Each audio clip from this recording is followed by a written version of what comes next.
Alright, YouTubers, I've been away from a minute, but now I'm back. It's time for another action movie review. Today, it's time for me to review a samurai film, which is one of my personal favorites. It's one of the best films I've ever seen. One of the best films you'll ever see if you ever get it around to watching it. And those of you who have already seen it, you know what I'm talking about. Akira Kurosawa's Yojimbo. It was released in 1961. It was a period drama directed by Kurosawa. It tells the story of a Ronin, portrayed by Toshiro Mifune, who arrives in a small town where competing crime lords make their money from gambling. Basically, those of you who are unfamiliar with this film, if you're a Western fan, if you've seen For a Fistful of Dollars starring Clint Eastwood, basically, the Clint Eastwood film was basically an adaptation of this movie. And if you already memorized the plot and some of the events that happened, basically, is something similar. Now, starting off, Mifune's character doesn't have a name. And, of course, him being a wandering Ronin and, him obviously willing to cause trouble because he is bored, which is the reason why all the events take place out of sheer boredom. He doesn't give his real name so he won't be tracked, so he makes up something.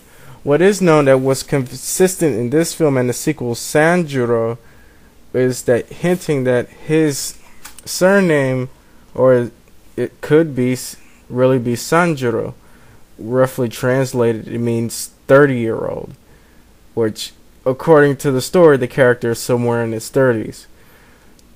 Now, his family name that he gives, which is humorous, he calls himself Kuwabatake Sanjuro, which means 30-year-old mulberry field.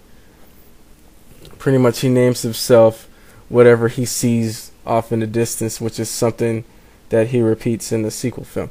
Basically, Sanjuro arrives in this pretty much lawless town, which is run by these two rival gangs. Arriving in the town, he stops by and he shacks up with this rice maker. The rice maker tells him about what goes on, so Sanjuro, out of sheer boredom, and he has obviously nothing to do, decides to stir up a little trouble, pretty much to get rid of all the gangsters so all the townspeople can have a fresh start. And a lot of the events that take place pretty much surround both gangs witnessing Sanjuro's amazing, impressive skill with a sword are trying to hire him out. And so the gangsters, not being very intelligent, Sanjuro is able to play them against each other fully. Of course, towards the middle of the film, he's found out by one of the gangs, and of course he gets captured and beaten, blah blah blah. And I don't want to give too much away. And then it leads up to a climactic final battle scene. Now, Sanjuro's rival in the film is a character named Unosuke. For those of you probably seen this character before, for any of you that's played Tenchu Wrath of Heaven and you played the first stage with the girl, we have to find the kidnapped village girl, and you have to fight the guy with the sword who has the bags under his eyes. That's basically Unosuke. It's that character in the game is modeled after this character that's in the film. He's played by Tatsuya Nakadai. They will both play rivals again in the sequel film, except Nakadai plays a different character. But in this film, he's Sanjuro's rival. The climax, of course, leads up to a very good fight scene.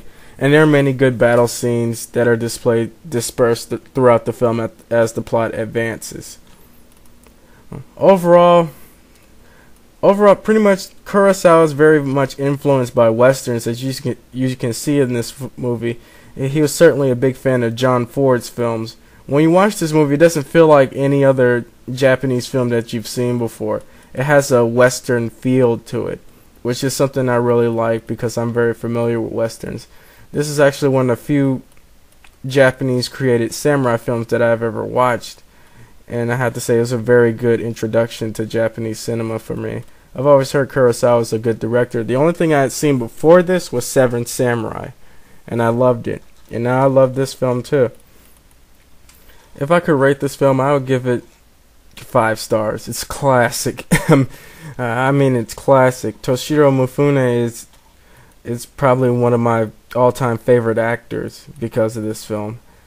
I can't say enough about it.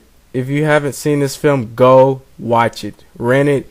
If you see it on IFC or any other cable network, sit down, stop what you're doing, and watch this film. And pay attention to all the details and everything that's going on. Similar to other of Kurosawa's work, it also has a double meaning to it. But if you listen to the DVD commentary, the commentator will get into all that. It's pretty too much profound and philosophical for me to fill up in this one movie review. And I'm not here to do that. I'm here to review a kick-ass movie, and that's basically what this is. Mifune kicks ass throughout the whole film. Kurosawa handles the camera work nicely. Excuse me. All the characters are great. Nakadai plays a great villain to Mifune. All in all, it's a great film. The music was done by Masaru Sato, which plays the Yojimbo theme, which I think is one of the greatest heroic themes ever made for a movie hero, and you just have to watch it. Well, that's all I got to say about Yojimbo. Go pick that one up, and I'll see you guys later. Peace out.